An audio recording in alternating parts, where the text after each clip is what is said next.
사람이 일생을 3단계로 구분을 합니다. 초년, 중년, 말년이 있습니다. 인생에서 이 사람은 성공한 사람이다, 이 사람은 실패한 사람이다, 이 사람은 행복한 사람이었다, 이 사람은 불행한 사람이라는 것을 어디서 결론 짓냐면 말년에 가서 평가를 합니다. 초년, 중년은 내 마음대로 했습니다. 내가 하고 싶은 거 다 해봤습니다. 그런데 말년이 되면 다릅니다. 사람이 인생 노년이 되면 기력은 쇠하여지고 몸은 점점 약해져서 질병이 찾아옵니다. 그나마 모아두었던 재물은 점점 사라지기 시작합니다. 심지어 사람들이 나를 외면합니다. 가족들조차도 불가피 나를 외면하기 시작합니다. 요양원에 부모님 갖다 눕혀놓으면 처음에는 열심히 다니던 사람들이 한 해가 가고 두 해가 가면 입에서 이런 말 합니다. 왜 빨리 죽지 않지? 그것은 너나 없이 그렇게 말하는 사람들 수없이 많습니다. 수많은 재산 다 물려줬습니다. 그런데 가족들조차도 내가 몸이 망가지고 나이가 점점 들수록 사람은 고령이 되면 사람들은 환영하지 않습니다. 천대시합니다. 무시합니다. 이 땅에 살아가는 분들 가운데 당신은 말년이 어떠한 모습입니까? 행복하십니까? 이렇게 질문한다면 대다수가 나는 행복하지 못합니다, 이렇게 답변하실 것입니다. 그런데 오늘 제가 성경에 소개하는 한 사람이 있습니다. 이 사람은 인생을 거꾸로 가는 사람입니다. 초년, 중년까지는 고난이란 고난은 다 겪습니다. 그런데 하나님께서 이 사람의 말년에는 하나님을 믿지 않는 사람들까지도 이 사람이 죽었을 때 70일 동안 이 사람의 죽음을 안타까워하면서 통곡을 했던 사람들이 있었습니다. 그 주인공 한 사람을 소개하면서 하나님께서는 왜 이 말씀을 기록하고 있을까요? 전혀 여러분 상상을 초월하는 오늘 말씀이 여러분에게 소개될 것입니다. 이 말씀 속에 이것이 다른 사람의 이야기가 아니라 바로 나에게 하시는 말씀이구나. 오늘 이 말씀으로 받는 여러분들이 믿는 자 가운데 역사합니다. 야곱을 소개합니다. 전 성경에서 인생 말년에 야곱 같은 축복을 받은 사람은 없습니다. 다는코 이 사람은 엄청난, 미리 말씀드립니다, 130년 동안 이 사람은 환난 가운데 있었던 사람입니다. 이 사람은 147세까지 살았습니다. 그런데 나머지 17년 동안은 화려한 인생을 살아가게 됩니다. 누가 그렇게 만들어 주셨습니까? 하나님께서 해 주셨습니다. 사람 힘으로는 할 수 없는 일들이었습니다. 성경 말씀은 이렇게 접근합니다. 창세기 47장 9절 말씀을 보게 되면 야곱이 하는 말이 이렇게 고백합니다. 내 나그네 길의 세월이 130년 동안 험악한 세월을 보내온 아이다. 고난이 아닙니다. 험난 일을 하지 않습니다. 험악하다 했습니다. 최악의 상황을 130년 동안 그는 그렇게 살아왔다고 고백을 합니다. 130년 동안 이 사람에게 어떤 험악한 일이 있었을까요? 일반 사람은 감히 상상하지 못하는 일을 겪게 됩니다. 첫 번째, 창세기 27장 41절 말씀에는 이렇게 기록하고 있습니다. 이 땅에 친형제는 한 사람, 친형인 에서가 이 야곱을 죽이려고 했습니다. 성경 그렇게 기록합니다. 내가 야곱을 죽이리라. 야곱은 이 사실을 알고 도망을 쳤습니다. 형제에게 위협을 받아서 도망을 친 이 야곱은 이로부터 20년 동안 형 에서가 자신을 죽일 것이라는 이 두려움과 불안과 위협 속에 그는 하루하루가 지옥 같은 시간들을 보냈습니다. 무려 20년이었습니다. 20년 지난 후에 에서와 야곱은 다시 만나게 되었고 화해를 하게 됩니다. 이것도 하나님께서 그렇게 해주셨습니다. 이 사람은 형제가 자신을 죽이려고 했습니다.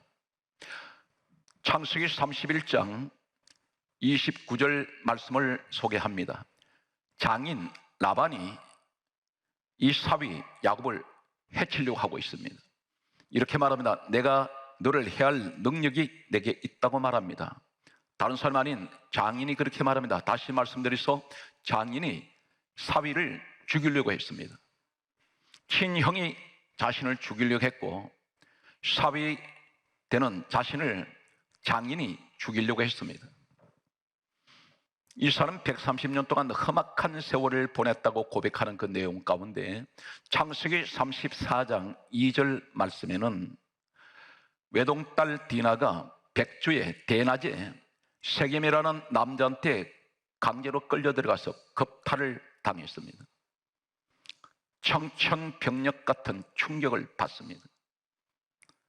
심장이 터질 것 같고 이 사람은 숨이 멎을 것 같은 이런 처절한, 겪지 말아야 될, 상상 못하는 이런 처참한 모습을 눈앞에서 딸이 당하는 것을 보았습니다. 창세기 34장 25절 말씀에 보면 이 누이 동생 디나가 겁탈당한 것을 알고 복수를 하기 위해서 오빠 두 사람이 시몬과 레위가 칼을 가지고 가서 세겜의 남자를 죽였습니다.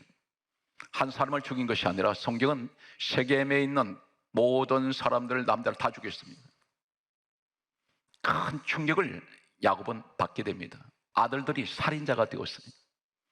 이것도 부족해서 창세기 34장 29절 말씀에 보면 이 시몬 레위가 세겜 남자들을 다 죽이고 난 후에 이 세겜에 있던 모든 재물을 성경은 빼앗아갔다 있습니다. 그리고 그것도 부족해서 그의 자녀와 그 아내들을 사로잡아 갔습니다. 납치범들입니다. 지금 야곱 눈앞에 전개되는 이 상황들은 말로 표현할 수 없는 상황이었습니다. 이 사건으로 인해서 세겜 주변에 있던 많은 부족들이 있었습니다. 이 부족들이 이 야곱 가족을 몰살을 시키기 위해서 사방에서 몰려 들어왔습니다. 또 한 사건이 일어납니다. 바로 이어서 터지는 사건은 창세기 35장 22절 말씀에 보면 큰아들 루벤이 바로 야곱 이 사람 아버지의 부인 가운데 빌하라는 여인을 겁탈을 하게 됩니다. 동침을 했다고 성경은 기록됩니다. 아버지의 부인을 아들이 동침했습니다. 야곱 눈앞에서 그런 일이 일어났습니다. 이 자식들 때문에 심장은 갈기갈기, 마음은 다 찢어질 때 찢어졌습니다. 창세기 37장 사건은 전체가 아들들 가운데 유일하게 사랑했던 아들이 하나 있었습니다. 요셉이라는 아들이 있었습니다. 어느 날 형들에게 심부름을 보냈는데 이 아들이 행방불명이 되어버렸습니다. 바로 그 형제들 10명이 이 요셉을 노예 상인에게 은 20에 팔아버렸습니다. 그리고 그들은 아버지한테 가서 하는 말이 요셉이 짐승에게 찢겨 죽었다고 그렇게 거짓말을 했습니다. 이때 야곱은 통곡을 하게 됩니다. 이것이 130년 동안에 야곱은 고백하기를 내 나이 130년 동안 나는 험악한 세월을 보냈습니다. 여기에 엎친 데 덮친 격으로 경제적인 기근이 왔는데 창세기 43장 1절에는 기근이 심하여 이렇게 기록하고 있습니다. 흉악한 흉년이 찾아왔습니다. 먹을 거리가 없습니다. 이곳이 어디냐면 사막입니다. 이 130년 세월 험악한 시간을 그는 초년, 중년을 다 지났습니다. 이제 그의 나이는 17년이 남았습니다. 말년이 남았는데 이 사람의 인생이 완전히 뒤바뀌어져 버리는 놀라운 반전이 시작됩니다. 성경 말씀은 야곱 이야기가 시작되는 창세기 25장부터 130년이 되는 창세기 45장까지 계속되는 내용은 하루도 편할 날이 없습니다. 자식 때문에 근심하고 자식 때문에 환난은 계속되고 먹을 거리는 없고 점점 나이는 들어가는데 늘 천대받고 멸시받던 이 사람에게 놀라운 일이 창세기 46장부터 시작된다는 사실입니다. 창세기 50장까지 이 사건을 보게 되면 야곱은 말년에 화려한 인생을 살아갑니다. 하나님, 당신의 말년은 어떻습니까? 이렇게 누가 질문한다면 나는 행복한 말년을 보내고 있습니다. 이 고백하시는 오늘 이 시간 되시기 바랍니다. 그러기 위해서는 어떻게 해야 되겠습니까? 오늘 야곱의 모습이 내 모습이 되어야 된다는 사실입니다. 내가 노력해서 되지 않습니다. 하나님 해 주셔야 됩니다. 누구나 할 수 있습니다. 오늘 그 내용을 여러분에게 소개합니다. 이 사람의 나이에 관해서 성경 말씀은 이렇게 기록하고 있습니다. 창세기 47장 28절에 그의 나이는 147세까지 그는 살게 됩니다. 성경 말씀을 보게 되면 사람이 인생을 사는 동안에 처음에는 잘 나갑니다. 초년, 중년까지는 탄탄대로를 달려갑니다. 그런데 말년에 가서 비참하게 인생에 꼬여버린 사람이 있습니다. 반면에 성경에서 말씀하시는 이 야곱 같은 사람은 바로 어떤 사람입니까? 욥기서 8장 7절에 말씀하시기를 내 시작은 미약하였으나 내 나중은 심히 창대하리라. 갈수록 잘 되는 사람이 있습니다. 이것이 성경적이라는 것입니다. 이 사람이 바로 야곱이라는 사람입니다. 이 사람은 오늘 성경 말씀 창세기 46장 1절을 주목하시기 바랍니다.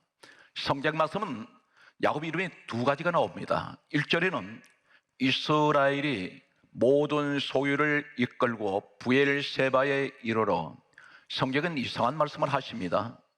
그 아버지 이삭의 하나님께 희생 제사를 드리니, 이렇게 기록됩니다.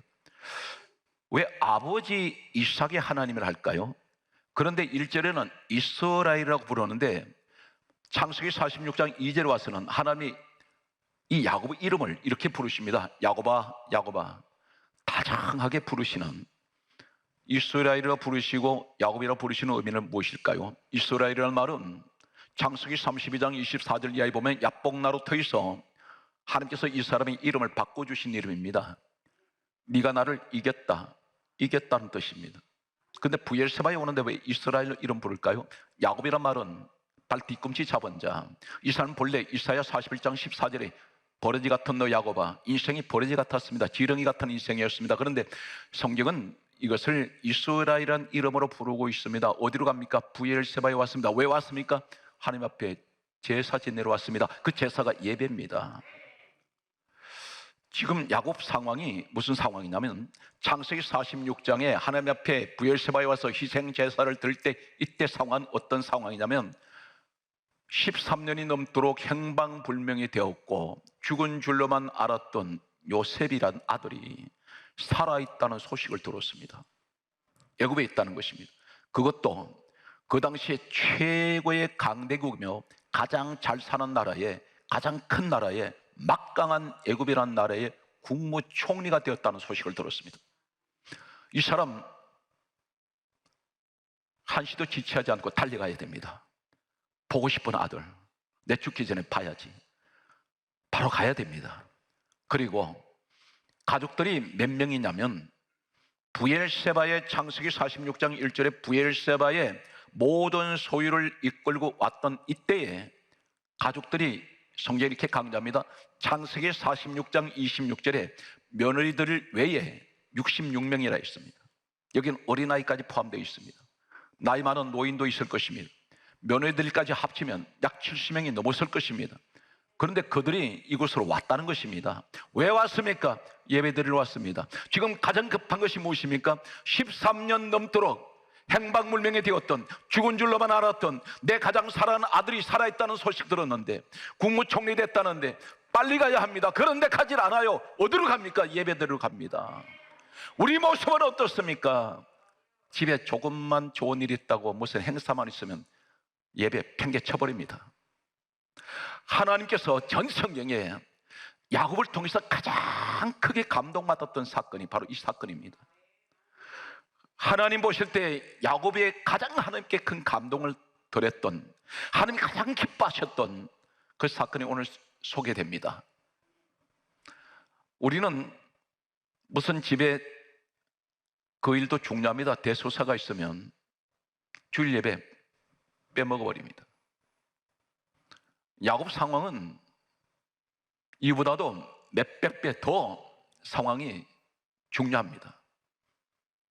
만약에 우리 가정에 생사를 알지 못했던 내 자녀가 13년이 지나서 생사의 소식을 들었다면 빨리 갑니다. 만사제 쳐놓고 갑니다. 예배가 무슨 소용이 있는가? 빨리 갑니다. 그리고 지금 창세기 43장 1절에 기근이 심했습니다. 입에 풀칠 못합니다. 그런데 가족들 살리기 위해서 빨리 애굽 갑니다. 애굽에 가장 잘 사는 나라입니다. 그것도 아들이 국무총리가 됐다는데 빨리 가야 합니다. 그런데 이 사람이 브엘세바로 왔습니다. 소개합니다. 이 브엘세바에서 야곱이 살던 지역에서 얼마나 될까요? 성경 말씀을 참고로 소개합니다. 창세기 35장 27절에는 야곱이 살던 곳이 그 아버지 이삭이 거류하던 헤브론 지역입니다. 헤브론이라는 곳입니다. 야곱이 이곳에서 거주했다 했습니다. 이곳에 살았는데 헤브론에서 브엘세바까지가 거리가 얼마냐면 직선거리로 약 43km입니다. 이곳은 사막입니다. 그 당시에는 기계를 이용하는 교통수단 하나도 없습니다. 지금 야곱 나이가 몇 살입니까? 130세입니다. 가족 며느리들까지 합쳐서 약 70명을 데리고 갑니다. 가다 죽을 수 있습니다. 이 지열이 40도가 넘습니다. 모래바닥에 발이 푹푹 빠집니다. 그런데 왜 갈까요? 하나님께 예배 드려야 된다는 것입니다. 이 사람 머릿속에는 내 아들도 중요하고 우리 식구들 지금 굶고 있는데 빨리 무엇을 먹여야 되는데 이것도 중요하지만 가장 중요한 것은 내가 하나님께 예배 드려야 된다는 것입니다. 하나님이 감동하셨어요. 이러한 사람이 성경에 별로 없습니다. 야곱 그동안 130년 동안 수많은 환난을 겪었지만 전부 하나님 도움 가운데서 살아왔는데 자기 스스로가 이 브엘세바를 찾아와서 혼자 온 것이 아니라 전 가족을 다 데리고 왔는데 여기 와서 예배 드리러 왔다는 것입니다. 43km. 지금 상황이 우리가 코로나 때문에 어쩔 수 없이 교회를 나오고 싶어도 못 나오는 분들이 있습니다. 그런데 10분, 20분이면 평소에 교회를 올 수 있습니다. 그런데 오지 않습니다. 너무나 대조적입니다. 지금 이 시대가 어떤 시대인지 아십니까? 편하게. 지금 현대 문명은 무엇을 만들어내었습니까? 대단히 살아가기가 편합니다. 리모컨 하나만 누르면 모든 전자기가 작동이 다 됩니다. 예배조차 이렇게 말합니다. 시대가 달라졌으니 예배 문화도 달라져야 된다고. 하나님 앞에 큰 죄 짓는 것입니다. 시대에 따라서 예배가 달라집니까? 성경에 이렇게 말씀합니다. 나는 어제나 오늘이나 내일도 변함이 없다. 예배는 오직 성령, 오직 기도, 오직 말씀, 오직 찬송입니다. 이것을 변질시킬 수가 없어요. 그런데 대면 예배가 시작되면 기계 앞에서 예배 드리고 있습니다. 하는 이 예배 얼마나 기뻐하실까요? 브엘세바로 걸어오는 약 70명의 가족을 거느리고 130세 된 야곱이 43km를 걸어오면서 죽을 수가 있는데 왜 거기 옵니까? 하나님 앞에 예배 드리러 왔단 말입니다. 하나님이 여기서 결정적으로 공식적으로 야곱의 성경에 나타나는 공식적인 예배는 여기가 마지막입니다.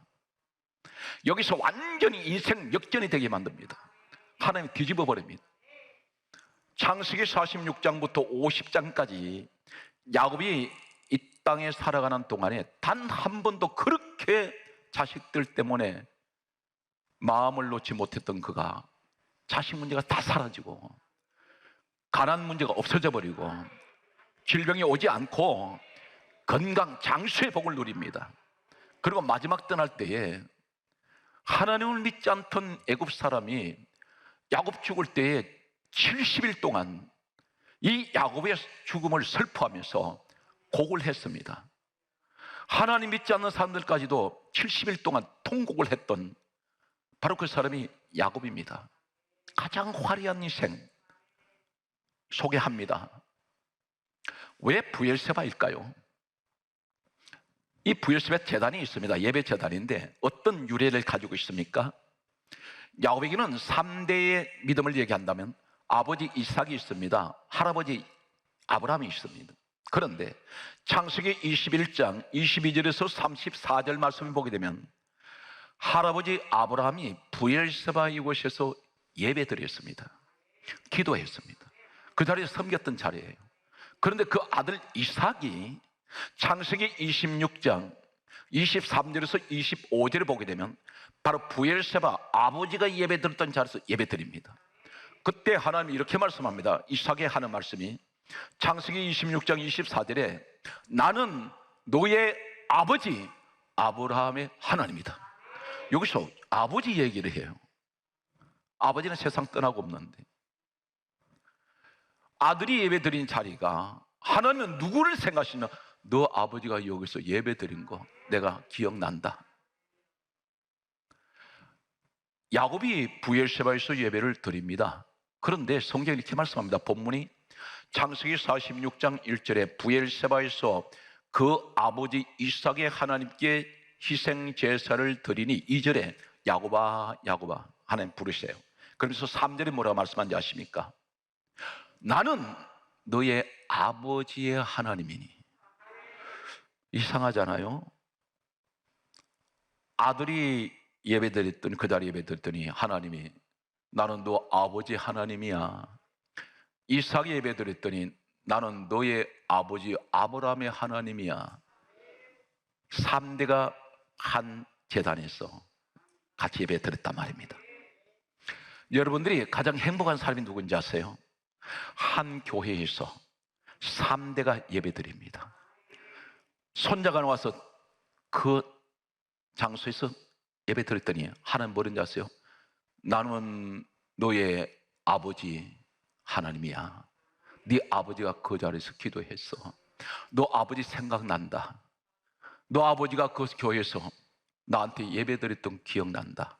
너 아버지가 거기서 나 섬긴 거 기억해. 너도 그 자리에 와 있구나.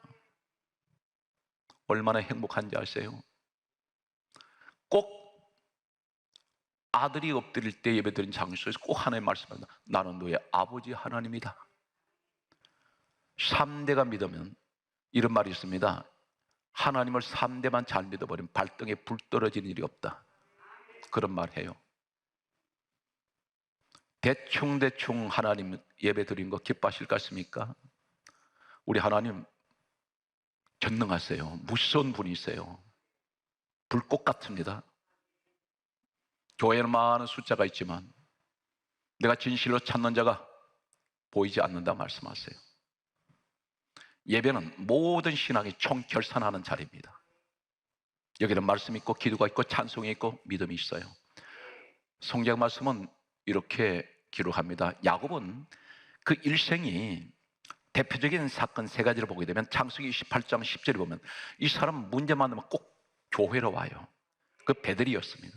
여기서 하나님 뭐라고 말씀합니까? 딴 데서는 말씀 안 하시던 하나님이 베델에 왔을 때 창세기 28장 15절에 이렇게 말씀합니다. 내가 너와 함께 있어. 내가 어디로 가든지 너를 지켜주마. 이 사람이 창세기 35장 1절에는 아들들한테 환란이 닥쳐왔을 때에 몰살당하기 직전에 하나님께서 말씀합니다. 야곱아 일어나 베들로 올라오너라. 이 베들은 하나님 집입니다. 올라갔더니 5절 말씀에 이렇게 말씀합니다. 하나님께서 사면을 다 막아주셔서 야곱의 아들들을 추격하는 자가 없게 하셨더라. 아버지가 예배 드렸더니 아버지가 교회 중심 되었더니 자식들한테 오는 문제가 다 막아져 버려요. 이것이 하나님이 하신 일입니다. 이제 야곱의 애굽 생활 17년 어떤 모습이었냐면 자식들 문제는 하나도 없이 다 사라지고 130년 동안 겪었던 문제는 다 사라졌습니다. 여기에서 성경 말씀을 이렇게 기록합니다. 147세로 그가 세상을 떠날 때에 그의 신앙의 모습을 신구약에 한 군데씩 기록되어 있습니다.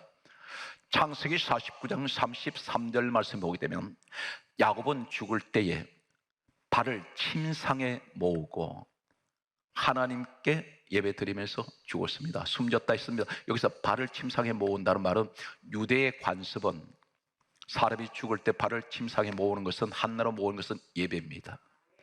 그럼 마지막 죽을 때 예배 드리면서 죽었습니다. 이 사실을 히브리서 11장 21절에 신약은 야곱은 죽을 때 그 지팡이 머리에 의지하여 하나님께 경배하며, 그 기력이 없는데 지팡이를 의지하고 하나님께 예배 드리면서 죽었습니다. 이 야곱이 애굽에서 어떤 일이 있나요? 장사를 지낼 때에 창세기 50장 3절은 이렇게 기록합니다.